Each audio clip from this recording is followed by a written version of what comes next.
Hello and thanks for joining School of the American Rifle. Today we're going to share with you a couple of our classroom cutaways. We have our bolt carrier cutaway here. This is cut via EDM process. And then we're also going to share with you our rifle cutaway. This is one that I made when I was a full-time gunsmith. It has some good parts in it that I had to cut, and it has some bad parts in it. If you look really closely at the barrel right here, it's actually bulged. Right in this section there, you might be able to see the crack. So it was a bad barrel. But I use these in our classes so we can help students understand. Some people are really good at maybe looking at a 3D diagram and seeing how the weapon operates. Some people, they have to see it on paper. And some people, they learn really well using things like these cutaways. So I wanted to take an opportunity to share the cutaways and maybe explain some of the basic operation of the weapon, and then also show how and why we use these gauges, which may have caused some people to ask questions. So we wanted to dig into those details to help clarify anything. So first thing, let's talk about the gauges and how we use them. These gauges are not gauges based on the TDP, or Technical Data Package spec. These are not looking for mil spec. These are looking for efficiency of the bolt carrier. These are basically reverse troubleshooting methods that I created years and years of working on this weapon to see why certain carriers wouldn't run in certain guns. And I came up with this color coding scheme with these gauges that I use. And what they look for is to basically evaluate how efficient the bolt carrier handles the gas that's introduced into it. So we're going to use the rifle real quick to go through a quick breakdown. So when the cartridge is fired, let's go ahead and chamber a round on this. This is a dummy round, of course. All right. Gun fires. Firing pin hits the primer. The boom happens. Projectile goes down the barrel, and when it goes down the barrel, there's a hole in the barrel. Gas is siphoned off that hole, goes down the gas tube into the carrier key or gas key, and then into a chamber here which pressurizes the bolt. Now, one thing that people are not aware of, when this area pressurizes, it actually puts forward load on the bolt. So unlike other guns, maybe like a gas piston design, the internal piston, the DI AR-15, actually removes load from the lugs, which preserves bolt life. So if you were to take two similar bolts, put one on a gas piston AR and one on an internal piston, or DI, the DI gun, all things being equal, the bolt lugs should last longer before shearing off compared to the gas piston one. Now, this is not a video to talk about the pros and cons or to try to down talk any other particular designs, just trying to highlight the positives of this internal system. It is still a gas piston gun. So I'm going to show with the cutaway what goes on over here. So when the gas comes into the bolt carrier, and this is why we use our little weed trimmer line. So I'm going to show you what we're doing when we're pushing this into the carrier on some of our videos. So we're pushing it into the front here, and we're trying to make sure that there's no obstruction. And I know my fingers are covering some of it, but you get the idea, right? Trying to make sure there's no obstruction. Things like primers can get stuck in there. I've actually seen bolt carriers new from the factory that did not have this hole drilled and didn't have this hole drilled. So this weed trimmer line ensures that we have a path for gas to go into. All right? So gas goes into the carrier, pressurizes this chamber here, and let me get my pointer. This is the chamber. And when it does that, it puts forward load on the bolt, which removes some load from the lugs here that are contacting the barrel extension lugs. And let me go back to the rifle. The barrel extension lugs are right there. And it's probably very hard to see, but they basically lock in and out of battery.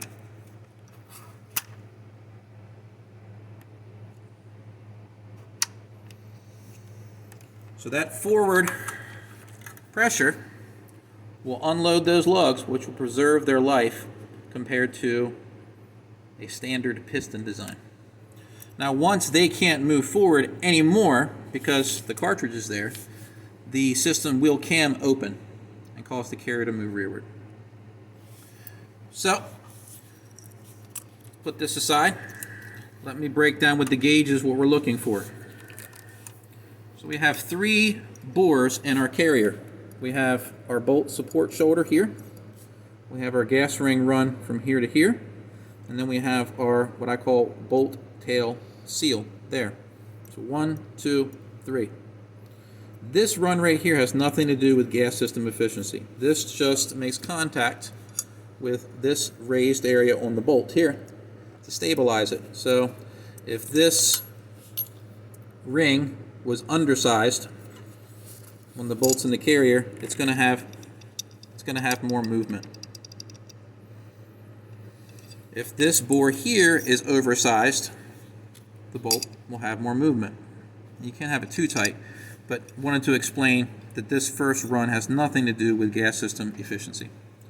Now the next run actually does have to do with gas system efficiency. They actually make contact with the rings. So when the bolt's sitting in here, it moves back and forth like this under operation, going in and out of battery, and it seals the gas that comes in here and prevents it from leaking forward. The last run in the bolt carrier here seals gas, but on the opposing side. So the gas rings seal gas from escaping this way. The interface between the bolt tail and here keeps the gas from escaping this way. So if this hole here is oversized, gas leaks by. If this tail is undersized, gas leaks by. If the rings are worn, gas leaks by. If the gas ring run is oversized, gas leaks by. That doesn't mean that it won't function. It's just less efficient. So a gun that has a small gas port in the barrel, but an inefficient bolt carrier, might not cycle with certain ammo. So let's go over to the gauges. So this is how we check for the bolt support shoulder. We go over top like this, and it goes down until it reaches that shoulder right there and stops. When we check for the gas ring run, it goes down past the first opening and into the second run, and that's what we look for with the gas ring run. When we're dealing with the bolt tail seal, we'll take one of these gauges out and we'll pop it in through the rear, and it's looking for that opening right there. There and there.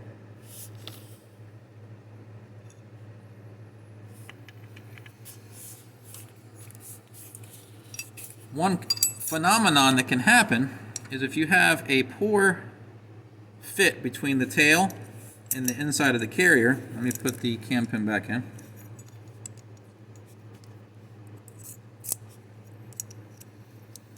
What can happen is gas can leak by this way, and it wants to drive the firing pin out of the bolt carrier. And when it does that, it wants to bend the retaining pin that's trying to hold the firing pin in. So a poor seal here can beat up your firing pin. You can also have a gun that is efficient, that's overgassed, and the bolt carrier is moving with too much speed, and because of that fast speed and the sharp stop that it comes to, let's go back over to the rifle. Bolt carrier comes back really fast, and this is going to eject the dummy cartridge. The bolt carrier comes back really fast, and when it comes to a complete rearward stop, the firing pin wants to keep moving. So if you have an overgassed gun, the bolt carrier is moving with excessive speed, and that can also cause firing pin retaining pin damage. So it's not just one thing that causes firing pin retaining pin damage. It can be an inefficient seal, or it can be an efficient bolt carrier that's moving faster than the gun should be operating, coming back really fast to the rear, and then the firing pin wants to basically leave the gun on the rearward part of the carrier cycling. So it can be one of two things. Now, when the gas does bleed by, there is an exhaust vent right there. So if some gas does leak past this area, if it's inefficient, it will vent here, but not all of it gets vented, and some of it will go right into this here and try to do this and drive it out of the gun, out of the bolt carrier to be specific. We don't want that.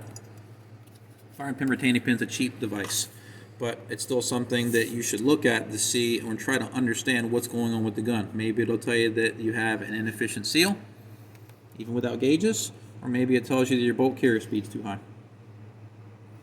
Now let's also look at the carrier key. So let's grab the gauge here. I use this gauge here to see if this opening is too large. I would take the red side if it was too large. The green side tells me it is of sufficient size. So what can happen here is if you look closely on the Cutaway rifle, you can see that there's a flared portion of the gas tube right here that interfaces with the carrier key. If this flared portion is worn down, gas leaks by that way and doesn't allow this chamber to pressurize. If this bore is too large, gas leaks by that way and doesn't allow this chamber to pressurize.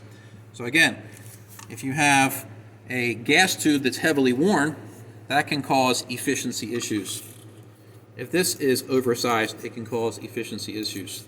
You can also have problems here with the carrier key screws. If they're not torqued to proper spec, you can have gas that leaks around this area here.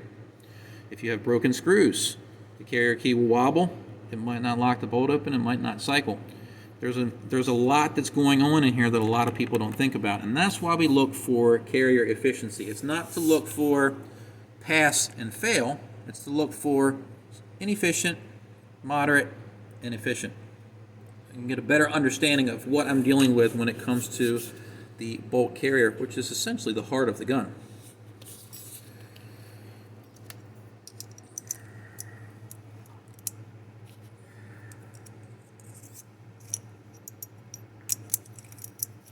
So I'll do a quick demonstration again outside of the gun. So gas comes into here, pressurizes this chamber. It wants to push the bolt forward, but since the bolt really can't go forward much, it's pushing against the fired cartridge. When it runs out of room, slightly unloading the lugs, the carrier will start to push rearward, which will cam this forward, which allows the bolt carrier to move in the upper. The bolt carrier cannot move until this goes to the 12 o'clock position. That's why there's a recess cut out in your upper receiver. This is cut away here, but normally there's an opening right there for the cam pin to move into when it goes forward.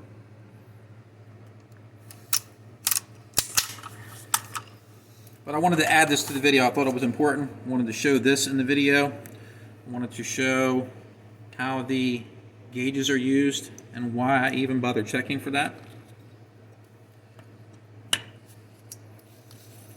Like I said, this is EDM cut, and this helps a lot of people just understand the weapon better. Some people don't even care about understanding it. They just think things like this are cool. So do I. Sometimes you'll see on factory cutaways where the areas are cut away, they'll paint it with either red or yellow paint so it can visually identify where the actual cutaway parts are and where the actual moving parts are to distinguish them from one another. Hopefully it's pretty clear where this thing was cut. Let me show you side by side what it'll look like if we put it back together.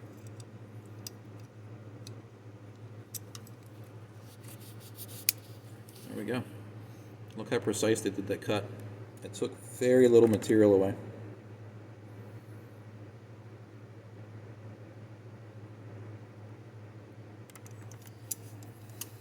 Not sure who makes the carrier. My wife got this for me for, I think it was a Valentine's Day gift. I think I've mistakenly said it was a Father's Day gift before, but it was actually a Valentine's Day gift. She found it on, it was either Gunbroker or Tax Swap or something like that. When she reached out to the person that was selling it, they actually recognized who she was and like, oh, you guys are part of School of the American Rifle. So it was a neat moment. Just meeting random strangers on the internet and they're knowing who you are and what your work is. Humbling experience. But the Cutaway, we'll spend a little bit more time on this before we conclude with the video. We have the receiver extension area Cutaway, so I'll go ahead and cycle it so you can see that moving back there. There's the buffer assembly.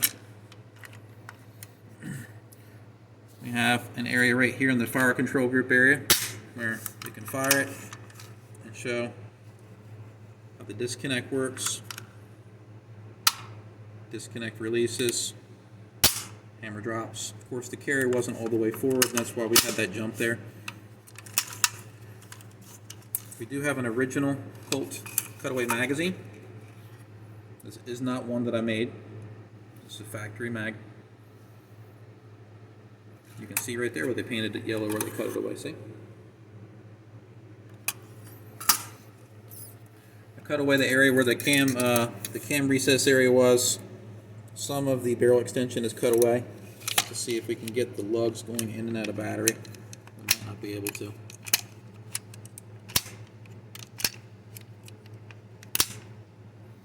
Really hard to see in there.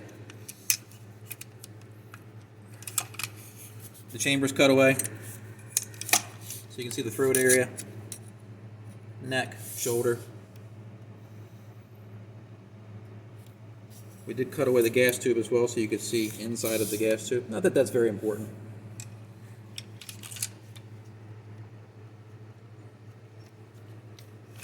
We have a weak extractor spring on here. Need to put a spring co in there.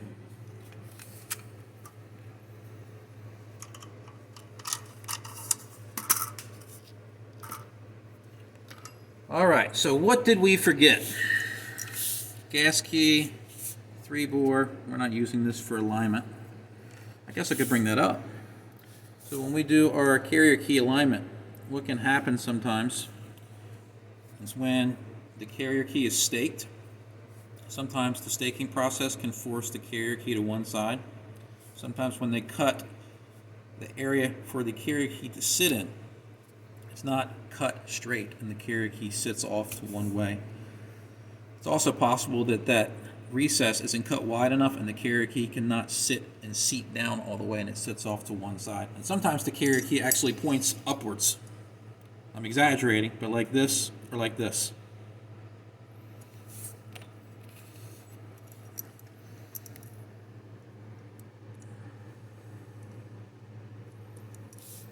Now, one of the things that can occur here when you have worn gas rings, what will happen is, if you have an oversized bore here, the gas rings open up more. So watch what happens when I lift this bolt out of the Cutaway. You'll watch the gas ring gaps. See how they opened up when it came out? So the more the gas rings wear, the more those gaps open up, the less tension they have against the bore here, and the more gas can seep by. It's not necessarily something where you have to worry about the gas rings aligning, because the military manuals do discuss that. Like, you can't have these rings line up. If they line up, the gun will operate if it's built right. But if you have really worn gas rings and they line up, and you're shooting weaker ammo, or there's other things going on in the weapon, this might cause a problem, but unlikely unless there's other problems with the weapon. So don't worry about your gas rings lining up. As the bolt locks in and out of battery, the gas rings can realign again. So don't worry about staggering them. You do want to do your check, and that's why we do this check where we either put it onto the bolt face to see if there's enough tension, and if it fails that, we follow up to make sure that it won't fall out. So this area is important, but people focus heavily on just the gas ring tests, and they forget all about this area here. And that's why I do the test with the ring gauge to check the bolt tail. You could use calipers or a micrometer here if you wanted to. This is why I use the pin gauges to check that bore right here. And again, if I have something that goes red here, here, and here, it doesn't mean that it can't be used and it's bad. It just means that it's less efficient, and I may need to compensate somewhere with the weapon, either with maybe a different lube because the lube's too thick for the weather that I'm shooting it in. Maybe I need hotter ammo. Maybe I need weaker ammo. Maybe the ammunition itself is a problem. You need to use something else. We do have Rebel Cat in the shop. Rebel, say hi. You haven't been on video in a while.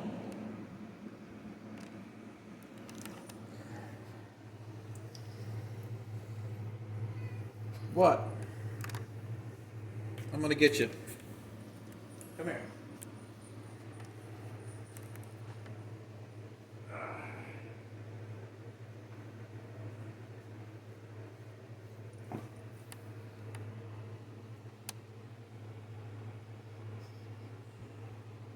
You haven't made an appearance in a while. People were wondering if you were still around. Just a grouchy cat.